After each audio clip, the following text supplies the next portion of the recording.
Bonjour à tous et surtout, je vous souhaite à tous une très bonne année 2026 puisque nous sommes au moment où je tourne le 2 janvier. Donc j'ai préparé pour vous ce petit comparatif de tournevis. Bon, c'était plus par amusement qu'autre chose, mais vous allez peut-être apprendre une ou deux choses quand même sur ce qu'on trouve sur le marché en termes de tournevis à cliquer ou non, avec différentes fonctionnalités assez sympathiques. J'ai réuni aujourd'hui 8 tournevis, pour certains d'entre eux vous les connaissez déjà, mais il y a des petits nouveaux comme celui-là qui est tout en métal, en alliage d'aluminium probablement, enfin en tout cas au toucher c'est froid, mais c'est pas magnétique. Par contre il y a un petit capot qui lui tient avec un aimant, alors quand on veut le remettre, bim boum, tac, on a tendance à taper plus les embouts qui sont magnétiques. Et l'aimant est pas très puissant, hein, donc c'est d'une seule pièce sinon, hein. C'est un tournevis assez ordinaire finalement. Il m'a coûté environ 5 € sur un site chinois bien connu. Et en termes de diamètre, on se retrouve avec quelque chose de correct en main, 32, donc 3 cm,2 de diamètre. Ensuite, on a un produit que je trouve moi plus intéressant. Il est assez original. Alors déjà, il dispose d'un cliquet. Donc on peut au milieu le bloquer, tourner dans un sens ou dans un autre. Et puis il a juste un seul embout, mais c'est un embout qui a plusieurs positions, vous voyez l'écran. Alors il faut aller trouver le truc, mais il faut appuyer pour pouvoir débrayer le petit système là. Donc si vous le faites pas, ça bloque. Et donc vous avez d'un côté un cruciforme et de l'autre côté un tournevis plat. Finalement c'est quand même 90% des usages, hein. Et voilà, avec le petit cliquet, on peut choisir une hauteur plus ou moins grande, ce qui peut rendre des petits services. Bon, maintenant, on peut y mettre un embout classique, mais en tout cas, il est prévu pour fonctionner avec sa tige, hein, qui est fournie avec.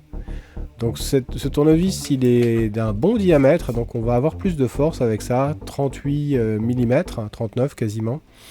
Et on l'a bien en main, on peut vraiment avoir pas mal de force avec ça. Je trouve que c'est un produit intéressant, surtout qu'il est très bon marché. Alors celui-ci, je vous le représente si vous ne le saviez pas, mais c'est un tournevis produit par une équipe de youtubeurs, Linus Tech Tips, et il vaut la bagatelle de 75 €. Alors son cliquet est absolument fabuleux, il est le meilleur pour ça. Il a un petit porte-embout à 6 embouts, bien pratique. Néanmoins, attention, ces embouts sont plus petits que des embouts classiques. Ils font 2 cm alors que des embouts classiques font plutôt 25 mm. Alors ça, c'est pas grand chose, mais en fait ils ont fait ça pour arriver à mettre les fameux embouts dans le manche.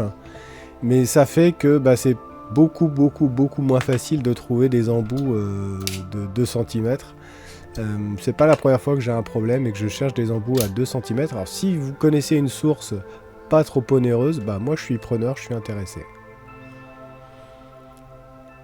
Donc c'est le Linus Tech Tips Stubby Screwdriver, c'est-à-dire qu'il est plus court que leur modèle classique, mais il garde les fonctions, c'est-à-dire donc le range, le porte-embout intégré au manche. Il a un bon diamètre et une forme qui est assez agréable, bien qu'il soit assez court. Alors, le diamètre, justement, il fait 35 mm, donc 3 cm et demi, et il a une forme assez sympa. Donc c'est paradoxal, mais vous voyez, 32 c'est trop petit et 35 ça commence à être vraiment bien. Alors celui-là, lui, c'est Dexter. Mais ça veut dire quoi Dexter? C'est le roi Merlin. Hein, le roi Merlin et ses différentes enseignes. Donc c'est un tournevis à cliquer que j'ai acheté en coffret, pas très loin de chez moi, qui venait dans une jolie petite boîte que je vais vous montrer. Et donc c'est un tournevis à cliquer, j'ai envie de dire, un peu classique. Les cliquets sont un petit peu durs, donc si il n'y a pas beaucoup de force à appliquer, ça va pas forcément bien marcher. Le diamètre est malheureusement un petit peu petit, hein, il est à, allez, on va dire 3 cm de diamètre, hein, 29 mm. Et je vais vous montrer la petite boîte avec laquelle il venait. Et donc il y a quand même la bagatelle de 30 embouts là-dedans, hein. Ouais, c'est ça, 9 plus 6, 15, ouais. Il y a 30 embouts dans une belle petite boîte, tout ça à 13 € finalement. Je trouve que c'est très bien. On va tester ensuite son efficacité et sa performance. Alors vous voyez, j'ai quand même gardé le petit ticket. Hein. Donc, voilà, là on est dans un magasin physique. Hein, pour une fois. Alors celui-là, je l'avais déjà testé. C'est un clone de Makita. Alors c'est pas un vrai Makita, il me semble. En tout cas, il est prétendument Makita selon certains sites. Et il n'est pas marqué dessus d'ailleurs. Hein. Il y avait un bel emballage qui semblait dire que c'en était un. Mais ce qui me fait penser que c'en est pas un, c'est qu'il a un défaut. Le manche est excellent, mais le cliquet, eh bien, c'est comme s'il tournait pas bien rond. C'est-à-dire qu'il y a un point dur à un moment. Donc ça va, ça vient. Donc c'est assez dommage finalement parce que le produit tient très très bien en main. Bon, sinon, il n'a pas de fonction particulière, rien dans le manche. Voilà, c'est basique. Hein. Et il fait donc 36 mm de diamètre. Alors il y a des picots en caoutchouc, donc ça c'est excellent. Difficile de mesurer exactement, mais il fait plus que 35. Alors ce produit-ci, il existe sous différentes déclinaisons, toujours dans ces couleurs-là.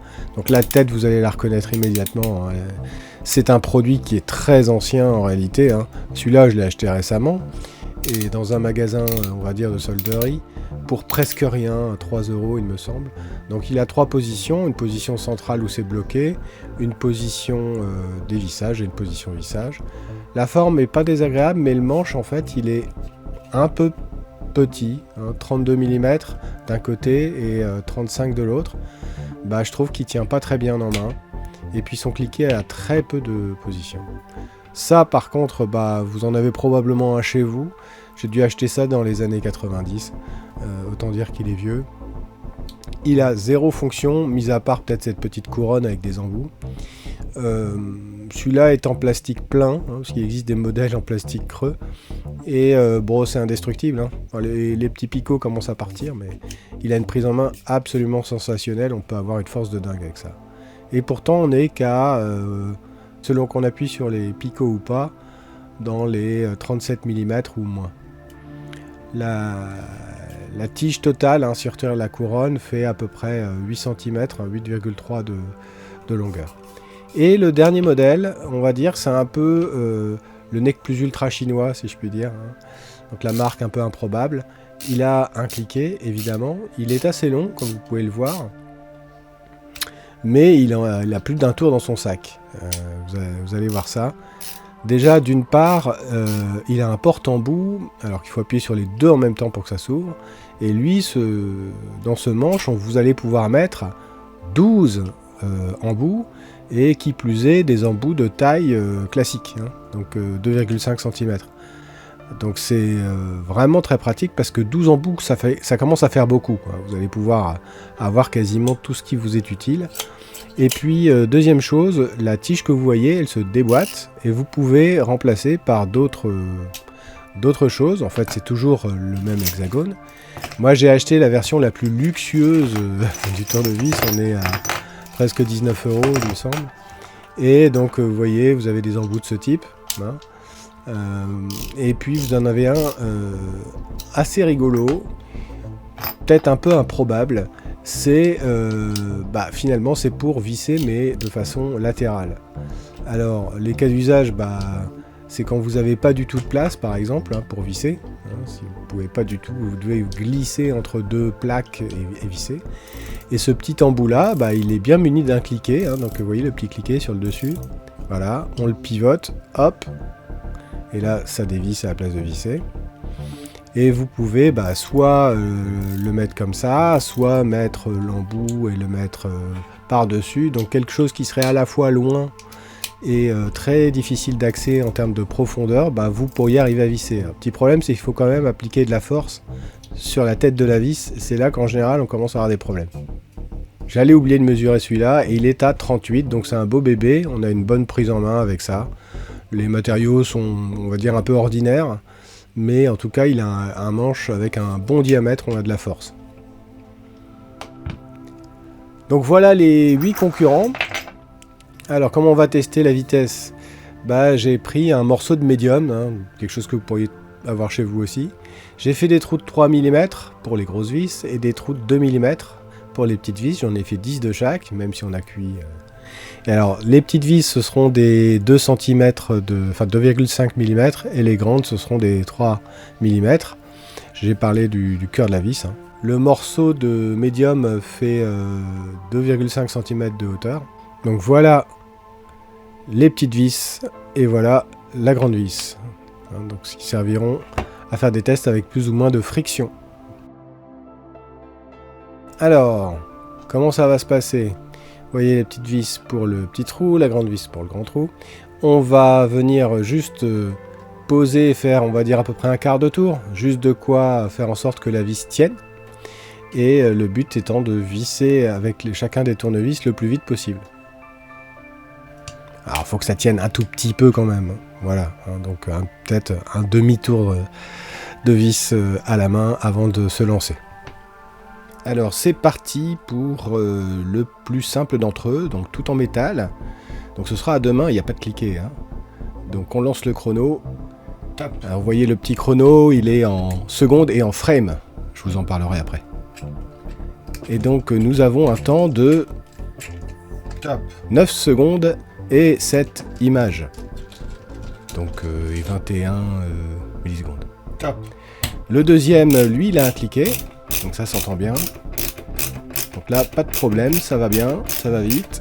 Et 9 secondes et 8 images. Le troisième, c'est le fameux Stubby, avec un cliquet de rêve.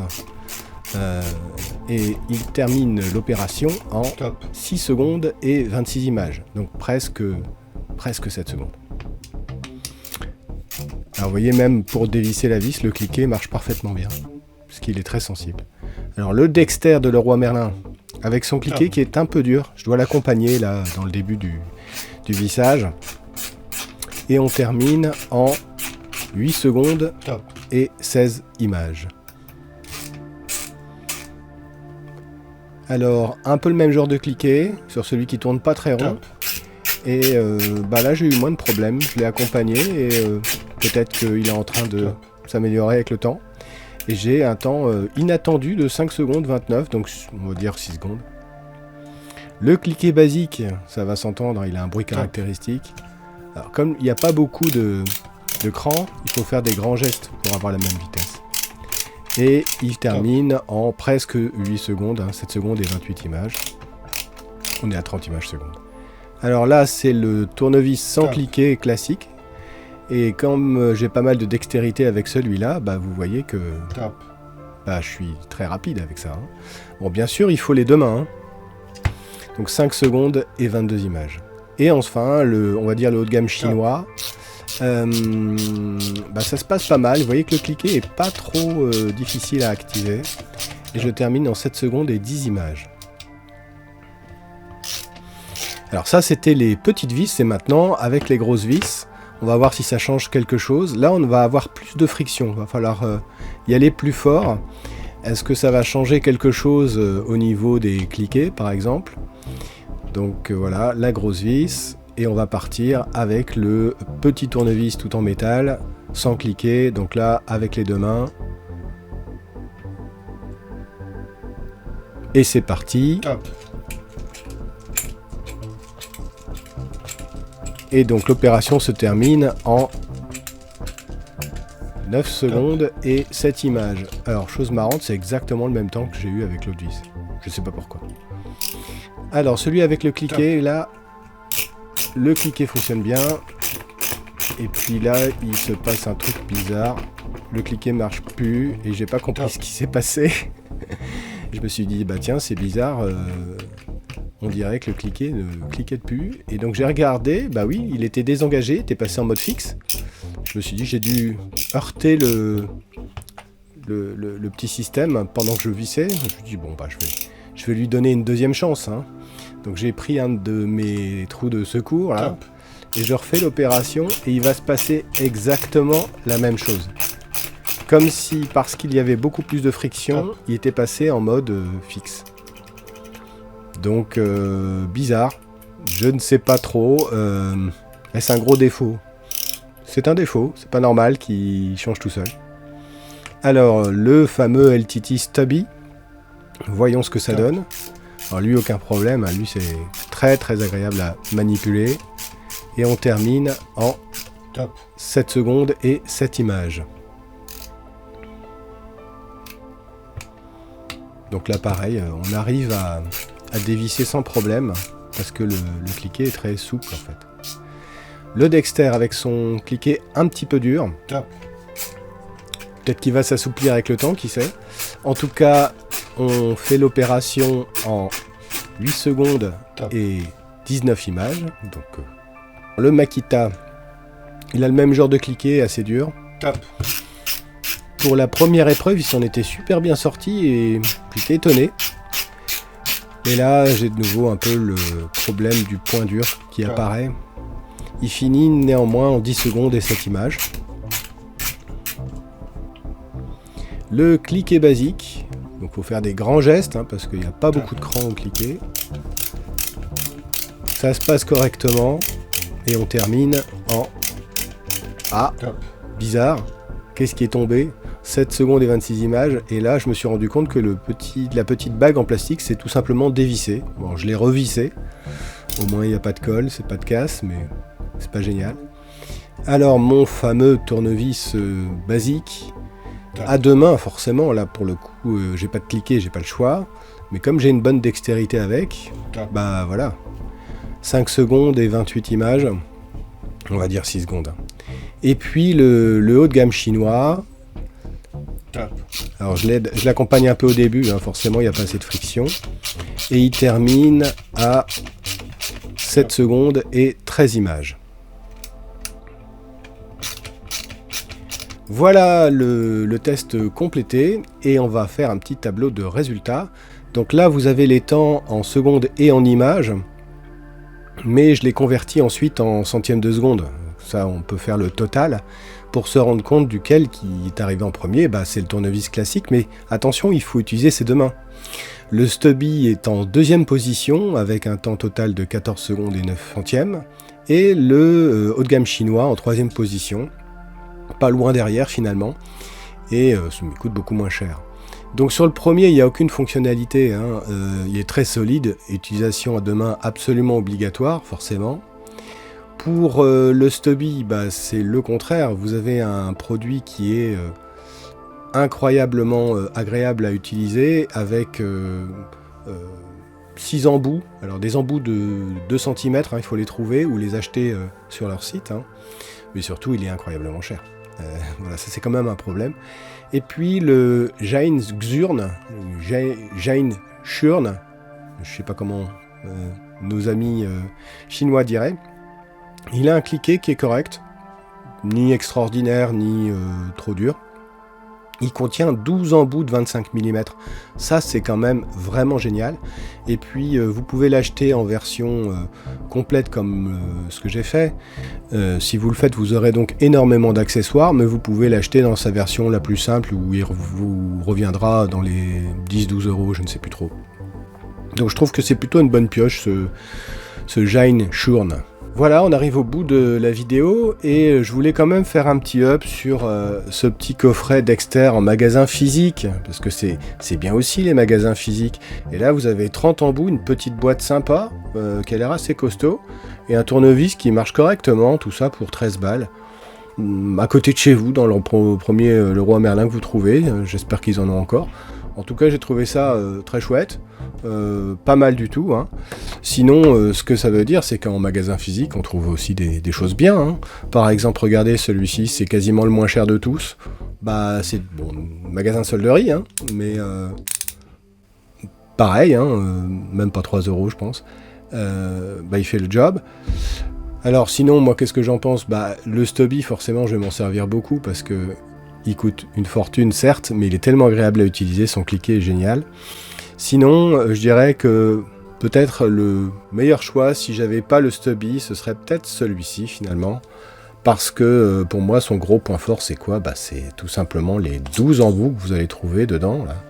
Et en plus, ils ont mis des petites étiquettes de couleurs, ce que je trouve une très bonne idée hein, pour les différents types d'embouts. Et puis, son cliquet, il est bien... Bah, c'est un bon produit en fait. Hein. Il est tout simplement efficace et on peut même s'il est trop grand, mettre donc d'autres embouts plus courts, hein, que j'ai déjà moi dans des boîtes que j'avais. Donc un produit très chouette. Voilà, donc c'est la fin de la vidéo. Je vous souhaite encore une fois une excellente année 2026. Et puis surtout, d'ici la prochaine vidéo, restez cool.